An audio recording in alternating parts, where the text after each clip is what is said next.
どっちでもいいですよ。じゃあスタート。 I introduce Henry from Canada about his life in Tokyo. Can you introduce yourself? Okay, my name is Henry, and I come from Canada, from Montreal, Canada. I came to Japan in 2002, so it's been almost 10 years now. And I came here as a student to study Japanese, and also after that I went to grad school at the University of Tokyo studying architecture. So I first moved into Borderless-Tokyo house in 2006. I think it's been about 5 years, and yeah, I lived at the Shin Nakano house. Well, at the time, it was when I just graduated from university, and I was looking for a job in Japan. And it's for a foreigner to live in Japan is quite difficult because there are many procedures that you have to follow. You have to find a guarantor, and then you have to pay key money and deposit money. So the good thing about Borderless-Tokyo is that you don't have to worry about those things. The second advantage, or the nice thing about Borderless-Tokyo is that you get to live with other young people and Japanese people and foreigners who are also either students or young professionals. So you have the opportunity to meet a lot of friends, and also not only in your house, but you also have events with other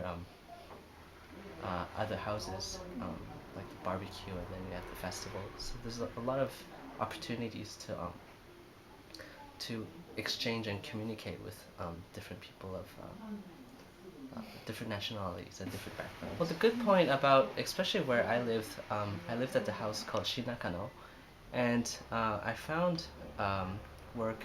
So I work as a designer and architect now in a Japanese design firm located in Shinjuku. So the location of the house was actually very good because Shinakano is actually very close to Shinjuku. It's about a 15-minute bicycle ride. So first, the location was good, and it's actually very close to the train station too. And the area around it is also like, in Japanese we call it like a shitamachi. So it's a very like cozy residential area. So it's very quiet. Although it's very close to the city, it was very quiet, very residential, and it had very local feeling. So a lot of very domestic shops, very old pastry shops, or like noodle shops. And around that area, there are also a lot of in Shinakano, there's also a place called the Nakano Broadway. And Nakano Broadway is a very interesting little shopping mall that has kind of like an otaku, nerdy kind of feeling to it. So you have a lot of very unusual goods that are sold there, costumes and figurines, toys. So it's a very interesting match of old culture and very more fun stuff, and also very entertaining and very local. So I think that was a great place about, especially with the house I lived in, for the place being close to downtown, very close to the central of the city, but also having its very special character at Nakano. I think, house sharing is also always very difficult. I mean, it's for some people are very good at it, and some people are not. So I think because in Borderless there are a lot of people who come in and out very often, sometimes it's very difficult to get along with everyone. Especially you don't get to really pick who's gonna come in, right? So I think the bad thing about Borderless, or the only thing I can think about, is really the people that you live in. Or who you're living in with. It really depends on their character. Sometimes it's their mood. Sometimes it's probably because they're tired or because of stress. People have different emotions, and within the chemistry of the house, obviously it kind of reflects because you're so close together every day. So in that sense, I mean, you don't have the privacy or the luxury of living by yourself. At the same time, you're living with other people which is a good chance for communication, for exchange, but at the same time you have to deal with the stress and the being open, like an open book, you know? Like a lot of the girls who I live with are always very stressed about not having their makeup on, or because, you know, if you're living with girls, sometimes they take a longer time in the toilets and in the bathrooms, so, you know, you have to share a lot of these things, and sometimes like cleaning the house. Some people are cleaner than others, and that you don't really know. It's not the personality, but really a habit, right? So those kind of things you have to be really open about to be able to survive in the house, I think. Yeah, it's true. But you get to, like, you know, get used to it, and also you do compromises. So, you know, you set up some kind of a rules in the house. So some people do certain chores. So you have to have some kind of a system to live together. You know? So I think every house has a different character. Well, there are a lot of memories, I think, living in Borderless-Tokyo, because it's so eventful, you know. Even every day in the house. I think what's the most deepest impression, I think, is having conversations with my roommates. You know, every day we come home, there's a place what we call the common room, and which is like the biggest living room in the house. And then in the common room we have a lot of you know, people come back from work, we sit around. Sometimes we talk about things that happen at work, or I don't know, things, some people broke up with their boyfriend or girlfriend, or things with family. So we become like a small family, I think. We come back, we talk to each other about our own problems. It could be very banal, but then every day this conversation becomes a very tight bond between the people in the house. I think that is probably the deepest memory that I have, is really the good conversations what I had with people that I lived with. And you always learn a lot about other people, but you also learn about yourself. And I think it's a good reflection, because the things you say always come back to you in a different feedback. So you can always have someone to talk to and bounce the ball back to you, and to understand yourself a lot better as well. So having people to talk with and to share sometimes relieves a lot of stress. I think that was the thing that I cherish the most. But I think otherwise, what I can think about is, because while living in Borderless-Tokyo, there are a lot of events, and one of the events that we had that that happens every year is the festival, the Borderless Festival. And that's one of the biggest events where almost everyone in the house, in all the houses, participate in different versions. What the Borderless Festival is that everyone kind of joins together to show off kind of like their skills, whether it's for dancing or for arts or for you know, selling stuff, or some kind of small hobby that they have. So everyone has their own thing that they can present to everyone. So I think it's a good opportunity for everyone to kind of you know, because you don't have the chance to meet or talk to everyone in the house, but it's a good opportunity to know what everyone is doing.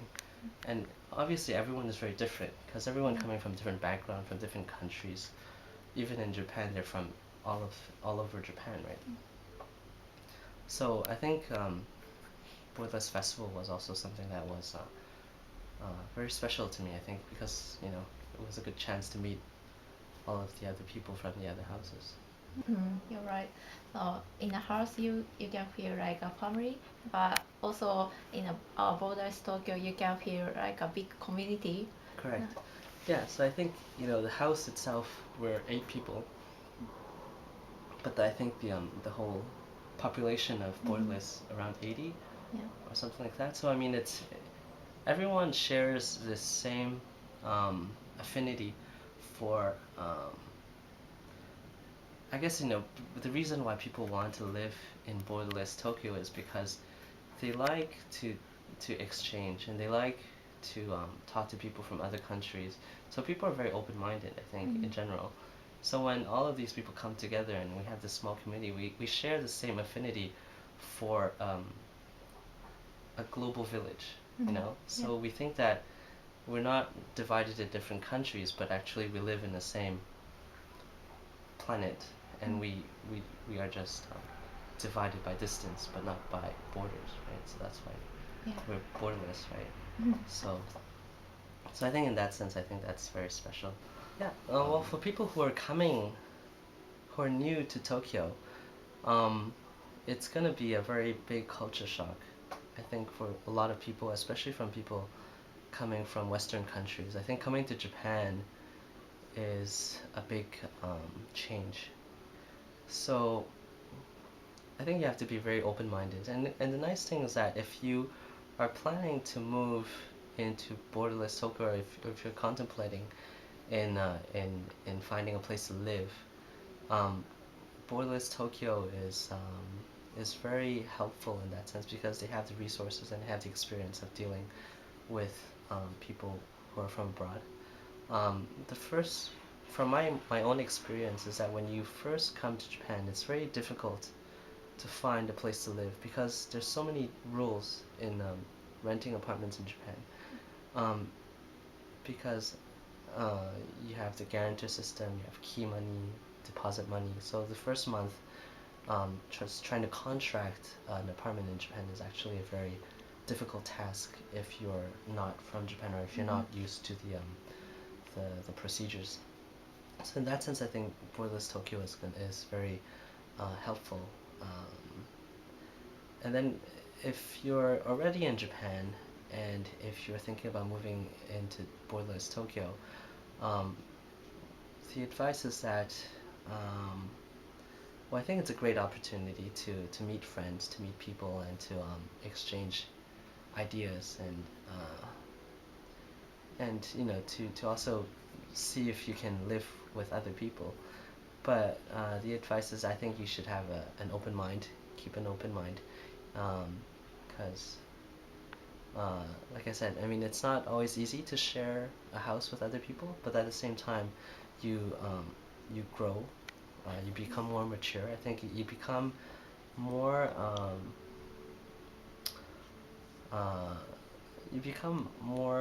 open to other people.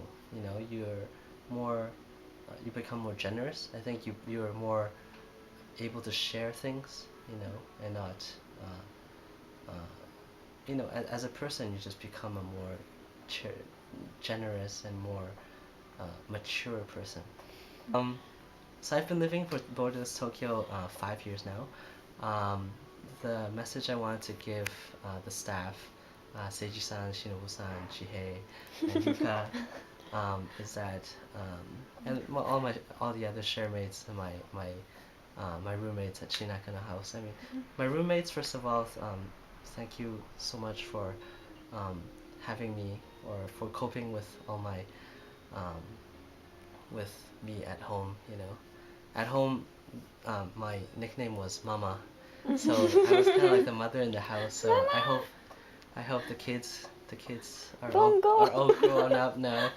So the kids are all grown up now. So I think it's time for me to let them, you know, be independent, and I've given them the house. So if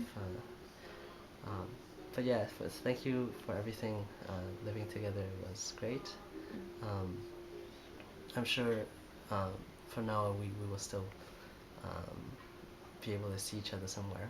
I'm going back to Canada next month, so if anyone has the chance, please come and visit. And I'll come back to Tokyo again. So for sure, this relationship, I think, is going to be a long-lasting one. You know, but you know, it's graduation. I think it's kind of like graduation. You know, you don't leave past relationships, but you kind of graduate from them and move on, and mature from them. I think you get experience from something, and then you use it in the second chapter of the life. And then I think the second chapter starts now. So then it's not the end, you know. So I think it's let's see what happens in the second chapter. And coming back to the staff I just want to say thank you for everything in the last few years. The last 5 years you've been very helpful in living, helping us, with the internet, with the light bulbs, with the electricity, with painting and everything in the house. So you've been very helpful, and Seiji-san and Shinobu-san have been, thank you very much for having me. It's been just a really great experience, living in Borderless. 5 years out of the 10 years I've lived in Japan is a big slice of my life, and I think it's been a very important one and very precious one. Yeah, so thank you very much. Don't cry. Thank you. Thank you, Henry, Yuka, Ben, Watashi.